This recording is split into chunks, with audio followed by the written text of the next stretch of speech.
Hello class 11th. Today onwards we will start what is basically you have to do in this 2 years curriculum, that is Python programming. Okay. Uh, to do Python programming, first of all, if you have an access to a computer at home, I would suggest that you get the Python interpreter with you. You can install it very easily. Okay, you can Google it for free installation of Python. Remember that you have to always take the Python version 3 and onwards. Python version 3 and onwards. That means after 3 any version is fine. Below 3 do not install it in your system if you are trying to install one. Okay. And from now onwards, as I was taking a video class today, okay, I will take such video class, but sometimes we will meet online also through Zoom, because it is very, very important for you to observe things, and that is only possible if I demonstrate you in a live class. Okay. And one more thing I will tell you, that if from today, if you are not doing this subject regularly, that means whenever a video is given or online is given, I always provide you with my own notes. If you do not follow it up, if you do not read it regularly, then I am afraid you will lose track very soon and you will not be able to cope with Python programming in future. Remember, whatever we are doing in class 11 in Python, every bit of it will be important for you in the board exam. Okay, because computer science is a syllabus where it's not that 11th syllabus is not required. In Python, particularly in Python, whatever you will do in class 11, everything will be the part of class 12 syllabus. In fact, class 12, when you will move next year, you will see the first chapter of class 12 is the revision work of whatever you have learned in class 11. So everything that you are doing today are important from your board exams point of view, which you are going to write in 2022. So you have to take this particular topic, this Python, this chapter very, very seriously. There are quite a few chapters under Python. Python programming part you have to learn very, very well. Programming is basically a kind of logical thinking. You need to logically write down the instructions. Now I do not know, some of you may have done ICSE curriculum, some of you may have done CBSE curriculum, then again some of you have done maybe FIT or IT as an extra subject in class 10. If you have done so, then you have seen that you must have written HTML programming, right? So in HTML programming, what happens, you wrote every programming line to aim to display something on the web page or to have something on the web page. So similarly, when we'll do Python programming, what you have to do is, you will see that every programming line will be aimed to get something. Okay, like I can give you a small example from the real life point of view. Like if I write a series of instructions for one of you, X. Okay, I told X, you have to follow some instructions from me and follow these instructions exactly in the order it is written. So what I told X, you go to the city, you go to the shop Y, fine, you buy a red pen, pay him 10 rupees and then come back to school again. So how many instructions I have given him? I told him that you go to the city, number 1, you find shop Y, shop named Y, buy a red pen or pick up a red pen and pay the shopkeeper rupees 10, number 3, and number 4, you come back to school. So these are to be done in a particular order. For example, when X will go to the city, first he will not pay the money. First he will find out the shop Y, right? After he found the shop Y, then only he will ask the shopkeeper, could you please give me a red pen? And when the red pen is given to him, then only he will pay the money. And then he will come back to school. So it is basically, you can say that he has to execute the instructions that I have given to him in a particular order. He cannot go by any order. So if you write some instructions like this, okay, in a systematic manner, it is called a program. But obviously we don't write sentences in English. Yes, we do write certain words of English, but every programming language has its own rule and regulations. Just like the way you write a human language, you write English language and you follow certain grammar. Okay, while writing programming also you have to understand certain rules. Those rules are to be followed if you want to mean something. Okay.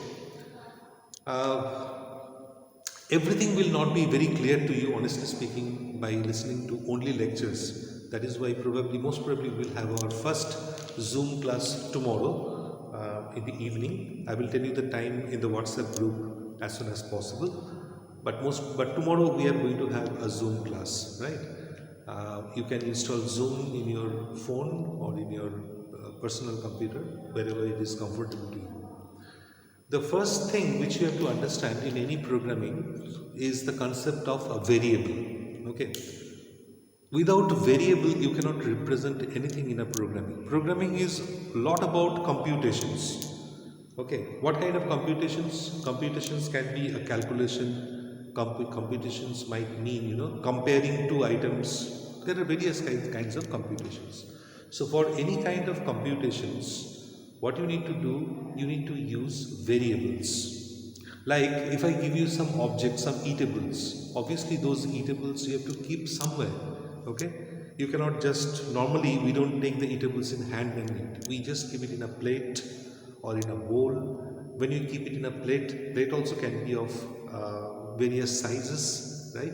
It can be a quarter plate, it can be full plate. If it is something to drink, okay, then it should be in a glass. So imagine different kinds of containers, different kinds of items that we use to keep food, like the plates of various types, bowls of various types, glasses of various kinds. So these, if I imagine these are the containers, so the variables are basically a kind of containers. Okay, and what do the variables hold? Variables always hold a value. From the concept of your mathematics, you have used linear equations. Okay, you have seen that x, y, z, by writing these alphabets you can represent a variable. In computer science you will see that obviously by writing x, y, z we can mean a variable. Sometimes you can write a word also to represent a variable. For example, you can write the word, any word of your choice. You can write a word sum also to mean a variable. Fine. You can also write total to mean a variable. Okay, these words are absolutely dependent on you. It's not that the word sum makes some sense in English, so it can be used as a variable. No, it's not that. You can have any word. For example, just a word which doesn't make any sense in English, say PWD. I took PWD as a variable. That is also possible. So it's not like mathematics that only one particular letter of alphabet is to represent a variable. You can have a group of letters also. A word also can be a variable name. Okay. Sometimes we can mix up the letter of alphabet and a digit. For example, x1 can be a variable name. Okay. x15 can be a variable name. Okay. y100 can be a variable name. So we can mix up digits and the letter of alphabets also to represent a variable. But the question here arises that what is a variable? I told you the variable is just like a container, and in a container what you keep? Some content. Okay. Basically, variable is nothing but, you imagine, all of you know about RAM. What is RAM? RAM is made up of a lot of small cells. Okay, RAM is imagined to be made up of a lot of small cells. And every cell present over here in RAM is basically called a memory cell. And each of these cells have a particular address. You'll be surprised to know that these cells are represented by binary numbers. Okay.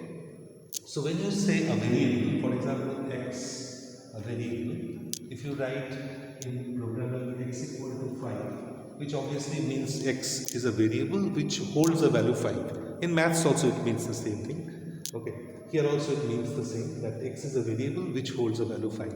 Now what does it mean exactly?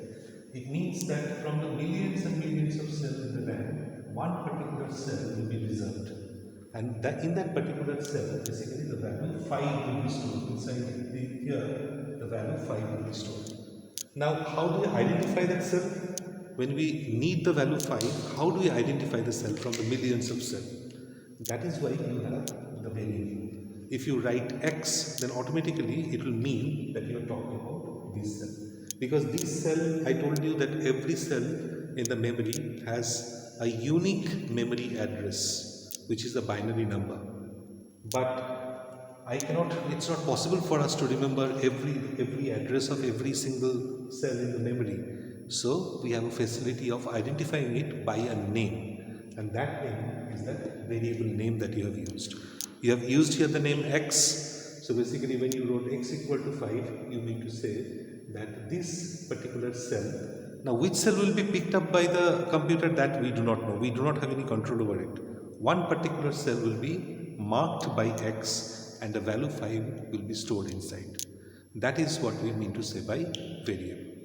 Fine? So let us try to learn topics of Pythons one by one. Pay attention to this very, very carefully. Okay?